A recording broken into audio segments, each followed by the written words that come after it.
Hello everyone, this is Mr. Bosson. We'll look at Pythagoras Theorem for today. As we know, when we have a right angle triangle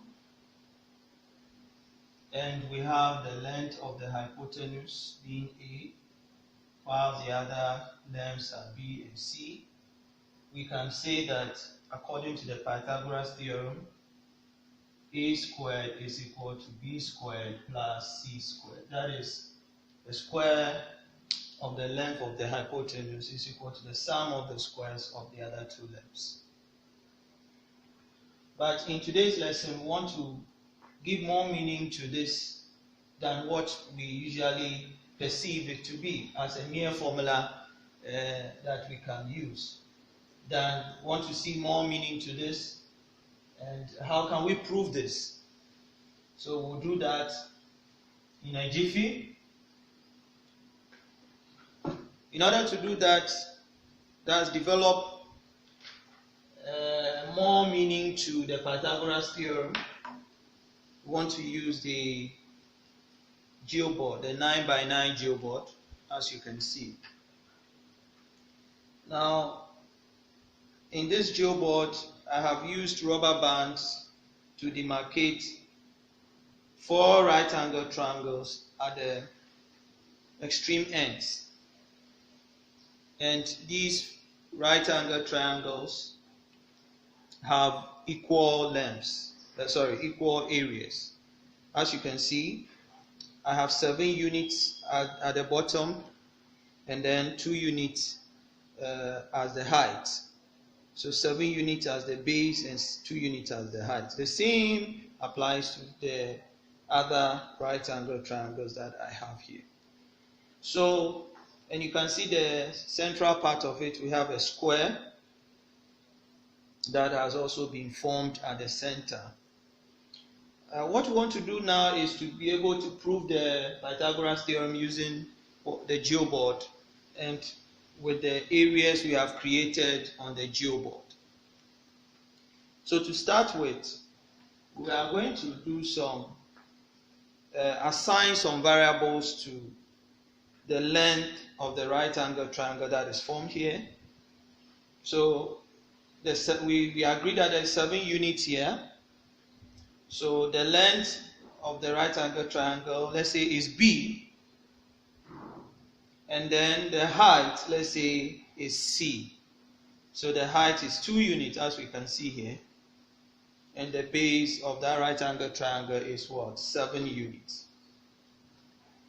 Okay, so we agree that for the area generated by the Geoboard, which is 9x9 Geoboard, once we are saying that the base of the right angle triangle should be B and then the height should be C, then it means that the area on the 9x9 Geoboard is going to be B plus C all squared. B plus C all squared. B plus C all squared because we have given the 7 units to be B and then the remaining 2 units to be C. So that will be B plus C for the entire length of the square, the main square on the Geoboard. So the total area covered by the Geoboard, the 9x9 Geoboard, is going to be B plus C all squared. Now what we seek to do here is to have an equivalent form of the area. So with that, you agree with me, we have to add all the areas generated inside the main area. We are going to add them. So let's start with the right angle triangles being formed. So we have 4 of the right angle triangles, and we've just said that let the base be B and the height be C. So according to the formula for finding the area of a right angle triangle, we are going to have half BC. But we have 4 of the right angle triangles. There are 4 of them. 1, 2, 3, 4.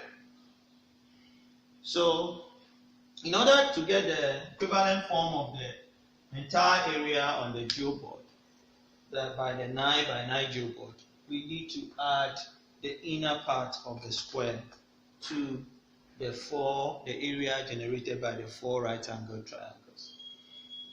So we have to assign a value to, a variable to the length of the area of the inner square. So let's assume that it is A. Let's say the dimension of the inner square A units. Then it means that the area of the square at the center is going to be A squared. So now this is what the expression we have on the right hand side gives us the equivalent form of the total area. So let's expand and simplify. So we have B squared plus C squared, then plus 2BC, and this will give us 2BC plus A squared. Some terms will cancel out, BC, 2BC, and 2BC will cancel out. Then we have B squared plus C squared is equal to A squared. Now what does this mean? Let's go back to the geoboard. We said that the B is the base of the right angle triangle we're referring to, and the C is the height. And then the hypotenuse was represent a side of the center square, the square at the center, which had dimension of A. So it means that the length of the hypotenuse was A. So we can see that it falls exactly on the Pythagoras Theorem generalization that we have, that what?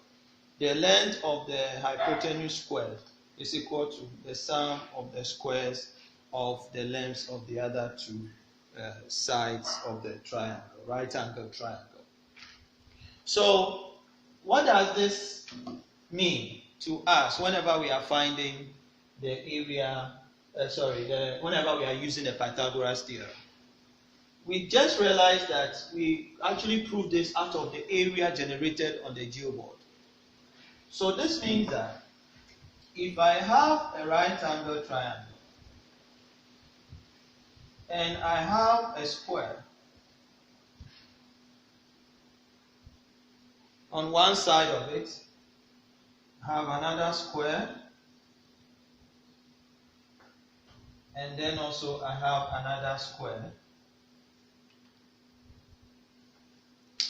So don't run to scale. So let's say this square has dimension A, and this one has B,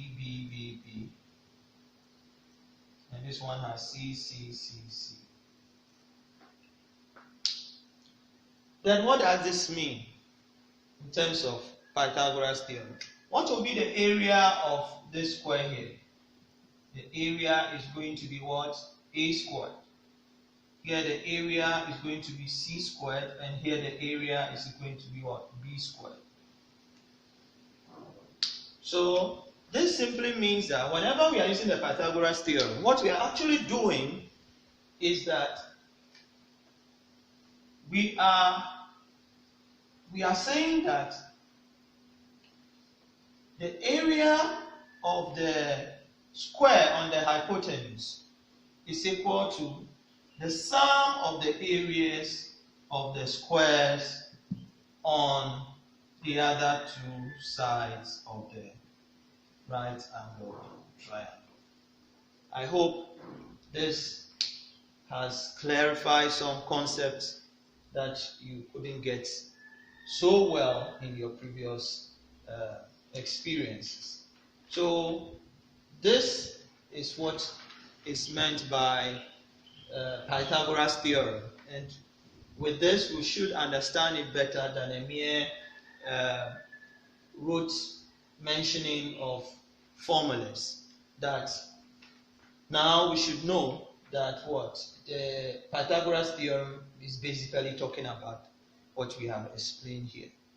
I am very hopeful that this lesson has been very useful to you, and I will encourage you to like the video, to encourage me also to do more of such videos for you. Thank you very much for your time.